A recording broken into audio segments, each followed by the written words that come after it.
Assalamualaikum warahmatullahi wabarakatuh. Kembali lagi bersama pelajaran geografi kelas 11. Hari ini kita akan melaksanakan uji kinerja UKIM PPG Gajah 2 2020 tanggal 23 mulai pukul 10.00 waktu Indonesia bagian barat. Nama saya Muhammad Siputro dengan nomor ujian 202030399.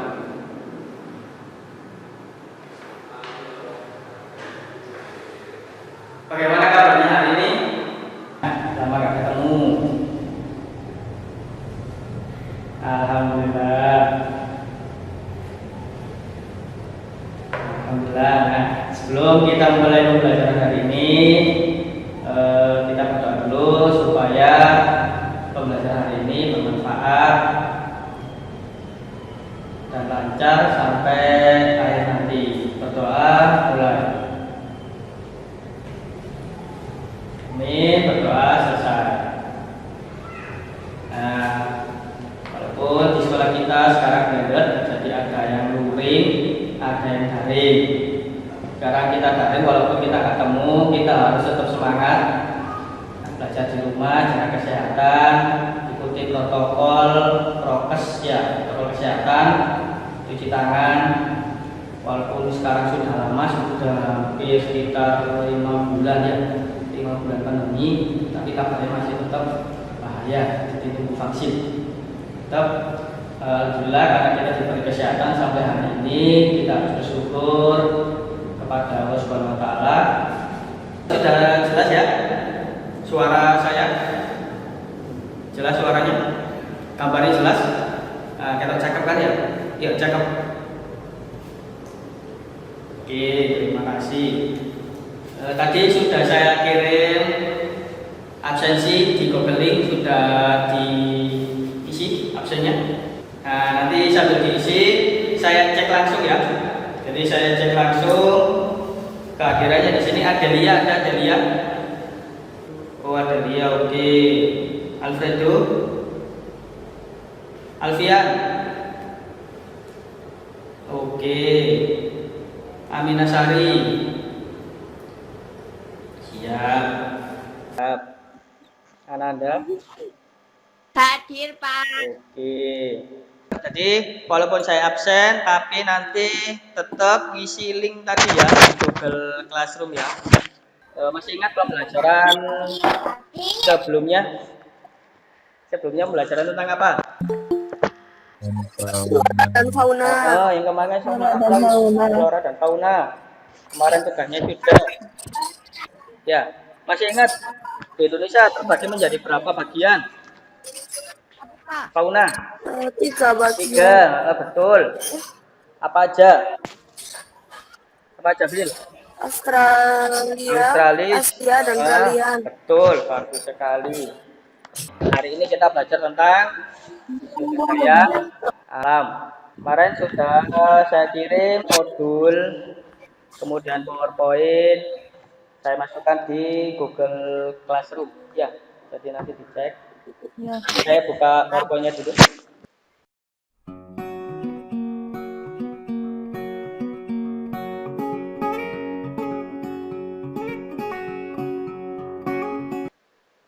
Kelihatan? Kelihatan. Nah, hari ini kita belajar tentang pengelolaan sumber daya alam. Jelas ya? Oke, sudah baca modulnya kemarin? Iya. Sudah. Nah, hari ini KD yaitu 3.3 menganalisis sebaran dan pengelolaan sumber daya kehutanan, pertambangan, kelautan, dan pariwisata sesuai prinsip-prinsip.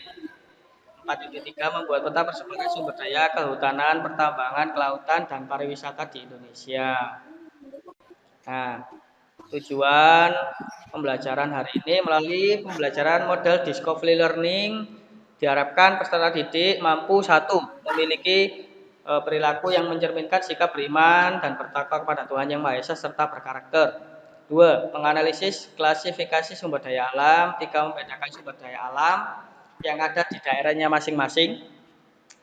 Yang keempat, menyajikan laporan hasil pengolahan informasi tentang persebaran sumber daya kehutanan, pertambangan, kelautan, dan pariwisata, serta pengelolaannya sesuai prinsip pembangunan berkelanjutan dilengkapi peta. Nah, discovery learning itu nanti tak berikan stimulus berupa gambar. Jadi nanti ada gambar, habis itu ada masalah, kemudian ada mencari data lewat diskusi kelompok, kemudian yang terakhir Guys, balik lagi. presentasi penyajian laporan. Nah, materi pokok hari ini sumber daya alam di Indonesia. Nah, pentingnya belajar sumber daya alam. Ada yang tahu apa pentingnya sumber daya alam? Supaya bermanfaat bagi kehidupan. Bisa tahu Supaya manfaatnya. bermanfaat bagi kehidupan. Betul. Nah, ini gambar satu, gambar apa? Waduk, Pak. Gambar waduk, betul. Terus waduhnya ngapain? Ada apanya waduk? Ada airnya. Ada airnya. Termasuk sumber daya alam apa? Diperbarui atau tidak? Dapat diperbarui. Bagaimana caranya kok bisa diperbarui air? Pada air Siklus air. siklus, betul. Jadi nanti airnya berputar siklus air. Pinter ternyata yo anak-anak yo. Yang nomor 2 gambar apa? Firza. Hutan. Gambar hutan. Selain hutan, Sungai.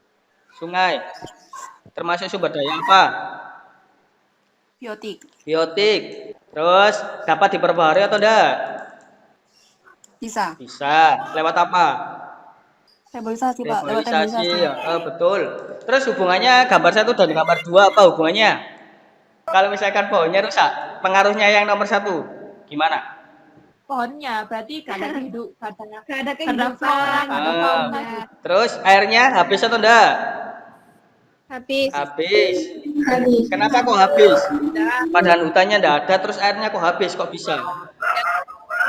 Tidak ada yang menyerap. Tidak ada yang Tidak ada yang menyerap. menyerap. Tidak ada yang menampung. Betul. Penebangan pohon. Iya. Penanaman pohon. Nah, nomor 4 gambar apa? Dewi Sofiatul, Laili. Kelapa sawit. Kelapa sawit, betul. Gambar 1, 2, 3, 4, apakah ada hubungannya? Ada, Pak. Apa? Bagaimana kalau misalkan nomor 2 ditebang jadi nomor 3? Terus bagaimana? Apa hubungannya dengan nomor 1, 2, 3, 4? Ada yang menjelaskan. Jadi nomor 1 ada air, 2 ada hutan, 3 penebangan hutan, 4 kelapa sawit itu ditebang, kemudian dibuat atau ditanami kelapa sawit, hutan dipotong, akhirnya dijadikan kelapa sawit. Nah, tentu saja pemanfaatan atau nilai guna dari hutan itu ya berpengaruh. Hutan tadi yang menjaga air, airnya semakin berkurang karena hutannya tidak ada. Oke, lanjut. Ini ada pengertian sumber daya alam. Karisya. Kemudian sumber daya alam, sebuah kekayaan alam yang dimanfaatkan untuk mencukupi kehidupan manusia agar lebih sejahtera. Adapun sumber daya alam sendiri dibagi menjadi beberapa jenis, yaitu berdasarkan materi, berdasarkan tempatnya, berdasarkan proses terbentuknya, berdasarkan nilai kegunaan atau ekonomisnya. Lanjut. Nah, penggolongan sumber daya alam. Nah, nih.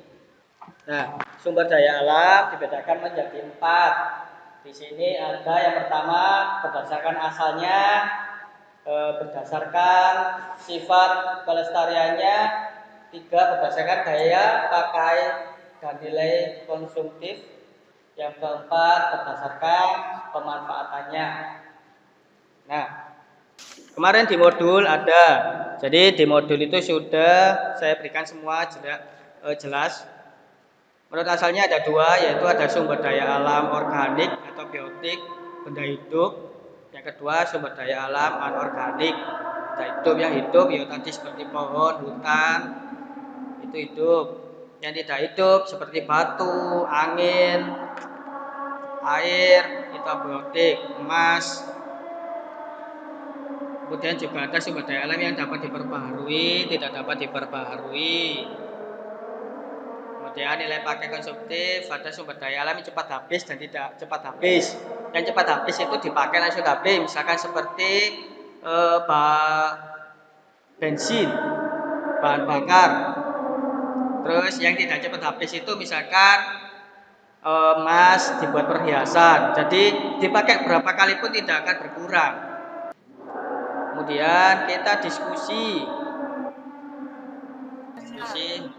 sip seperti ini yang sudah tak kirim kemarin. Diskusi dulu. Oke, saya tutup dulu. Assalamualaikum warahmatullahi wabarakatuh.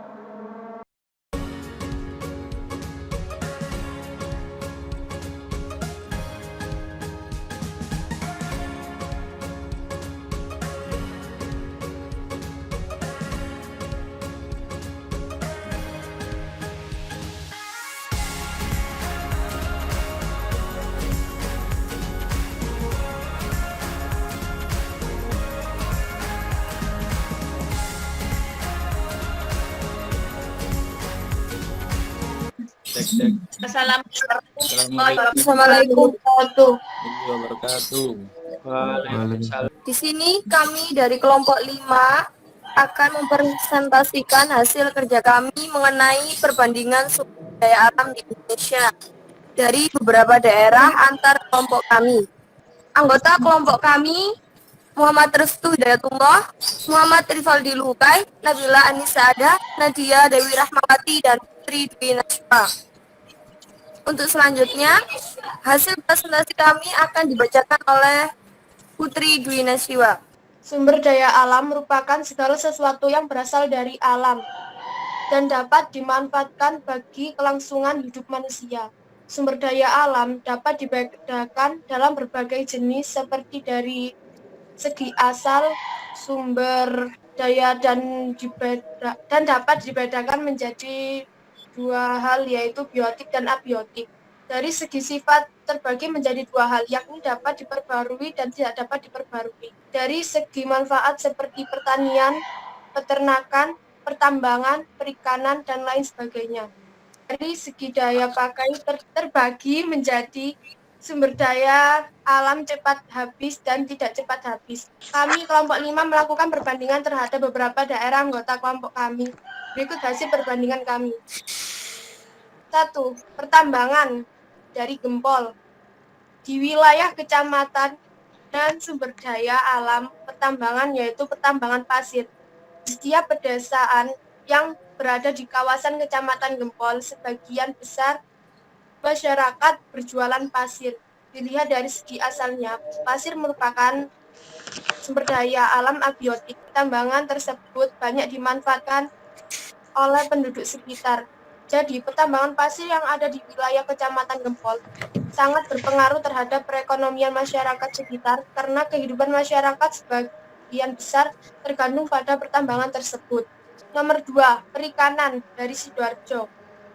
Daerah dataran rendah seperti Sidoarjo sebagian besar sumber daya alam dapat ditemukan berasal dari perikanan. Perikanan merupakan sumber daya alam yang jika dilihat berdasarkan asalnya, alam biotik, sebab perikanan menghasilkan sumber daya alam berupa benda hidup seperti lele, nila, bandeng, dan lain sebagainya. Nomor 3, perkebunan dari Pandaan.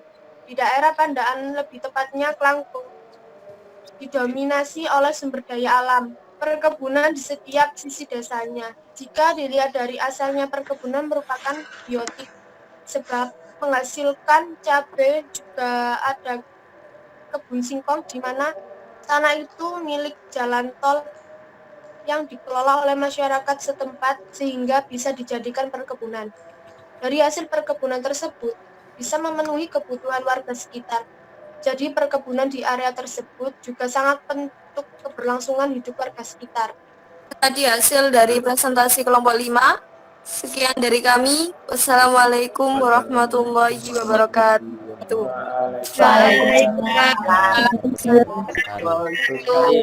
Berikutnya kelompok berikutnya. Assalamualaikum warahmatullahi wabarakatuh. Waalaikumsalam.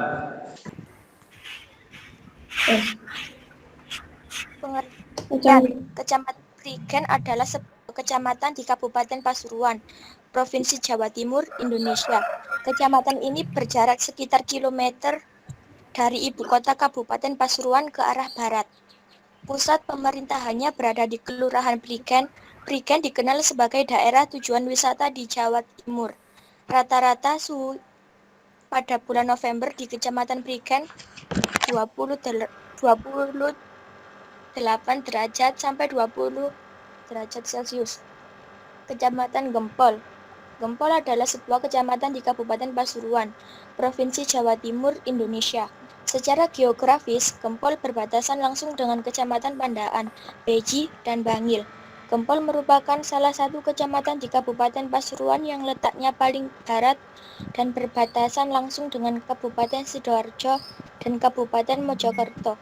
Sungai Porong merupakan pembatas dengan Kecamatan Porong, yaitu di Desa Kejapanan. Rata-rata suhu pada bulan November di Kecamatan Gempol adalah 32 derajat sampai 25 derajat Celcius. Klasifikasi sumber daya alam berdasarkan asalnya. Prigen di Kecamatan Prigen yang sering dimanfaatkan dan menjadi unggulan dan berbeda dengan Gempol yaitu wortel Gempol. Sedangkan di Gempol yang menjadi unggulan dan berbeda dengan Prigen yaitu kedelai.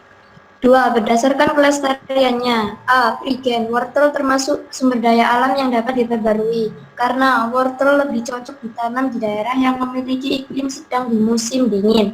Dan jika wortel ditanam di dataran rendah, maka wortel hanya akan tumbuh tinggi saja. B. Gempol. Kedelai termasuk sumber daya alam yang dapat diperbarui, karena kedelai lebih cocok di suhu antara 21 sampai 34 derajat Celcius. Tanaman kedelai lebih cocok di iklim kering dibandingkan dengan iklim lembab.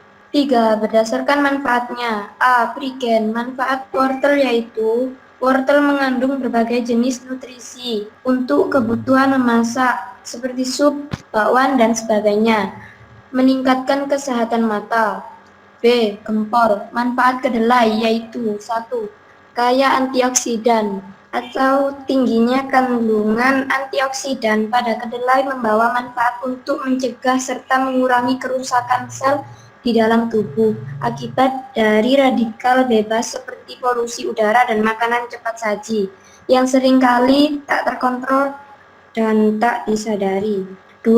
Menurunkan kolesterol atau adanya antioksidan pada kedelai juga dapat mengurangi kadar kolesterol jahat secara langsung. Selain itu, kedelai juga telah terbukti dapat menurunkan tekanan darah. 3. Mencegah kanker atau selain kerja dari antioksidan, adanya kandungan isoflavon dalam kedelai dapat membantu mencegah tumbuhnya sel kanker. 4. Berdasarkan daya pakai. Berdasarkan daya pakai dan nilai konsumtif, sumber daya alam ini dibedakan menjadi 2 golongan. Sumber daya alam yang cepat habis sebab nilai konsumtifnya tinggi dan digunakan dalam jumlah yang banyak.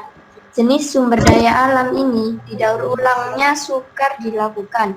Contoh, minyak bumi, gas alam, dan batu bara. Sumber daya alam yang tidak cepat habis sebab nilai konsumtifnya kecil dan manusia hanya memanfaatkan dalam jumlah sedikit. Sumber daya alam ini dapat dipakai secara berulang-ulang sehingga tidak cepat habis. Contoh, intan, batu, permata, dan logam mulia atau emas. Itu tadi dari kelompok kami. Apakah ada yang ditanyakan? Assalamualaikum warahmatullahi wabarakatuh. Nama Elita Ramadhani dari kelompok 4. Tadi hasil presentasinya di slide kedua yang di B, Kecamatan Gempol, tulisan paragraf kedua, baris keempat. Gempol merupakan salah satu kecamatan di Kabupaten Pasuruan yang letaknya paling barat dan berbatasan langsung dengan Kabupaten Sidoarjo dan Kabupaten Mojokerto. Dannya itu 2 huruf kecil D. Tulisannya besar sudah. Iya, terus di slide yang sumber daya berdasarkan asalnya. Di Kecamatan Prigen sering dimanfaatkan dan menjadi unggulan dan berbeda dengan gempol yaitu wortel. Lebih sulit gitu loh dipahami. Berbelit bahasanya. Nah, aku pikir tadi yang unggulan punyanya Prigen itu apa nggak jelas kan. Tak pikir wortel itu unggulan gempol. Dan berbeda dengan gempol yaitu wortel. Assalamualaikum warahmatullahi wabarakatuh. Saya perwakilan dari kelompok 6. Mau bertanya, di bagian mana yang menurut kalian paling sulit untuk mengerjakan dan kesimpulan apa yang dapat kalian ambil dari kalian mengerjakan tugas geografi tersebut? Terima kasih. Berdasarkan klasifikasi, soalnya ku ngambil gambar. Kesimpulannya ya kita menjadi tahu adanya perbedaan Di berbagai daerah. Asalnya kebudayaan. Tadi ya kesulitannya itu mencari gambar contoh-contohnya itu yang sulit. Terus kesimpulannya setiap sumber daya alam di berbagai tempat itu berbeda-beda. Jadi kita tahu asalnya dari mana gitu Pak.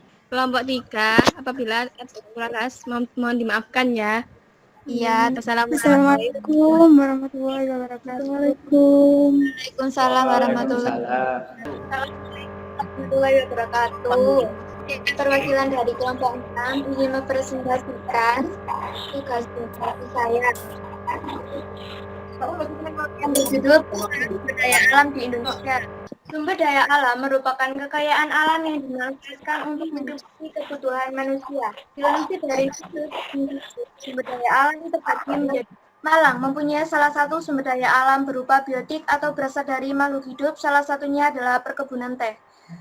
Pandaan mempunyai salah satu sumber daya alam berupa biotik atau berasal dari makhluk hidup, salah satunya adalah persawahan tanaman padi. Berdasarkan sifat kelestariannya, perkebunan teh di Malang merupakan salah satu sumber daya alam yang dapat diperbarui karena tumbuhan hasil perkebunan umumnya ditanam di sebuah lahan terbuka tanpa perlu diairi seperti di sawah. Perkebunan teh biasanya tumbuh di dataran tinggi karena suhu udaranya sejuk, sehingga perkebunan teh sangat cocok di dataran tinggi seperti pada daerah Malang. Sedangkan daerah Pandaan merupakan kawasan yang cocok untuk menanam tanaman padi. Selain karena tanahnya yang kering dan cuaca yang sangat panas, semua tanaman padi cocok ditanam di daerah Pandaan. Berdasarkan daya pakai dan nilai konsumtif sumber daya alam. Sumber daya alam yang mudah habis di daerah Malang, yang pertama air terjun, biji kayu, biji coklat, biji kopi. Air terjun merupakan sumber daya alam yang tidak mudah habis karena di daerah Malang banyak ditanami pepohonan, sehingga di sana memiliki banyak pasokan air dan salah satunya adalah air terjun.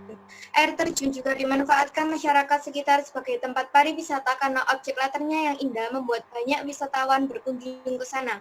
Sumber daya alam yang di daerah Malang, geotermal merupakan salah satu sumber daya alam yang mudah habis karena energi panas yang terdapat dan terbentuk di dalam kerak bumi. Temperatur di bawah kerak bumi bertambah seiring bertambahnya kedalaman, dan ini tidak dapat digunakan secara terus-menerus karena mengakibatkan panas kerak bumi terus menambah. Sumber daya alam yang tidak mudah habis di daerah Pandaan. 1. Apel, 2. Mangga, 3. Paprika, 4. Alpukat, 5. Padi. Mangga merupakan salah satu sumber daya alam yang dapat diperbarui karena di daerah Pandaan atau Pasuruan memiliki ciri khas tersendiri dengan beraneka macam buah mangga. Dan di sekitar Pandaan banyak ditanami buah mangga karena kecocokan kesuburan tanah yang ada di daerah ini. Sumber daya alam yang mudah habis di daerah Pandaan. Menurut saya di daerah Pandaan tidak ada sumber daya alam yang mudah habis. Mungkin ada sebagian karena barangnya terbatas di daerah Pandaan. Klasifikasi sumber daya alam berdasarkan pemanfaatannya. Manfaat sumber daya alam di daerah Malang. Seperti pada perkebunan teh di Malang, masyarakat sekitar memanfaatkan perkebunan teh menjadi tempat pariwisata. Tehnya dapat dijadikan sebagai produk obat untuk mencegah kanker dan sebagai penghasil minuman teh. Manfaat sumber daya alam di daerah Pandaan. Tumbuhan tanaman pangan bisa digunakan sebagai makanan pokok seperti jagung, sagu, dan padi. Di sini merupakan ada macam-macam sumber daya alam di daerah Malang dan Pandaan. Di sebelah kanan saya terdapat gambar geotermal. Di bawahnya terdapat perkebunan teh, biji coklat, paprika, biji kopi, tanaman padi, mangga, dan air terjun. Sekian, terima kasih. Apa ada yang mau bertanya? Saya Pak mau bertanya. Mbak Julia, perwakilan dari kelompok 1. Itu Pak, yang slide ke-6 itu bukannya sumber daya alam yang tidak mudah habis. Kenapa tulisannya kok mudah habis? Sekian, terima kasih. Ya, Terima kasih sudah memberi pertanyaan. Mohon maaf, kami di slide ke-6 sebenarnya itu sumber daya alam yang tidak mudah habis, tapi itu saya. Sekian, terima kasih. Cukup sekian, saya akhiri. Apabila ada salah-salah kata, saya mohon maaf. Wassalamualaikum warahmatullahi wabarakatuh.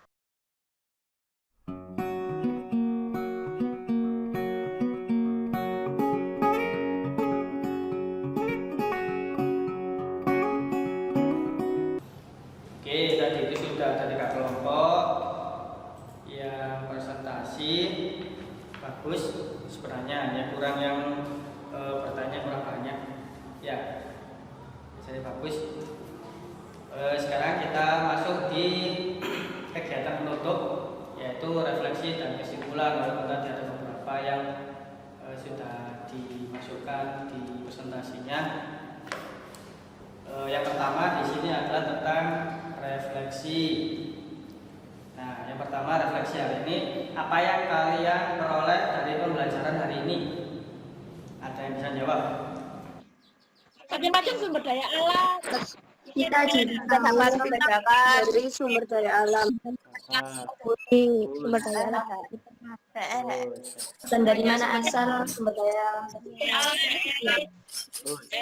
Beda-beda. Nah, bagus. Terus yang nomor 2, apa ada kendala dalam belajar sumber daya alam hari ini? Kendalanya apa? Nadia? Nadia? Saya kurang paham tentang tugasnya. Iya. Sama. Apa yang sulit? Mencari data. Iya, mencari data. Iya, terus itu. Ya. Terus yang terakhir kesimpulan. Kesimpulan dari pembelajaran hari ini apa? Kesimpulan. Saya. Boleh. Kita bisa tahu dari mana sumber daya alam itu, terus manfaatnya. Iya. Bagaimana pemanfaatan sumber daya alam tersebut di berbagai daerah. Terus mengetahui anak itu mau. Ya, betul. Kita dapat mengetahui sumber daya alam yang ada di sekitar kita, Pak. Jelas. Bagus. Sumber daya alam sebenarnya itu setiap hari kita sudah bertemu, malah kita setiap hari juga berhubungan dan itu. Nah, setiap sumber daya alam di berbagai tempat itu kan berbeda. Tadi sudah dijelaskan saat presentasi. Salah satunya karena kondisi geografis di setiap tempat kan berbeda, jadi sumber daya alam juga berbeda. Pemanfaatannya juga berbeda. Iya, Pak. Betul, bagus untuk hari ini. Nanti jangan lupa untuk mengerjakan LKPD. Ya, LKPD-nya di Google Classroom. Terus rekam layar, diskusi juga, PowerPoint juga. Nah, nanti yang Di Telegram itu dikerjakan sampai jam berapa, Pak? paling enggak yo sampai besok atau tembus 1 biar langsung masuk nilainya. Tidur, Pak, tidur. Jangan lupa sholat ya, teman-teman. Terus OTW sholat. soal tadi yang saya kirim di Google Form yang segera dikirim ada 2 soal. Sholat waktu itu. Tetap semangat. Ya. Terus sekarang sudah selesai duhur, jangan lupa sholatnya. Iya, Terus Pak. jangan lupa makan siang biar nggak keluwen. Ikut bajuku durung mari. Sampai belum sarapan. Iya, Pak, belum makan siang. Ya, di sini sama. Saya juga di kelas sendiri nih. Oke, terima kasih untuk hari ini. Semangat. Pak Sal udah Jaga kesehatan. Iya kan dapat semangat dari Pak Bin. Kesehatan. Oke, jangan lupa belajar untuk berikutnya. Nanti saya kirim di modulnya, dikirim di Google Classroom. Jadi nanti dipantau aja di Google Classroom. Oke, terima kasih untuk hari ini. Saya tutup. Assalamualaikum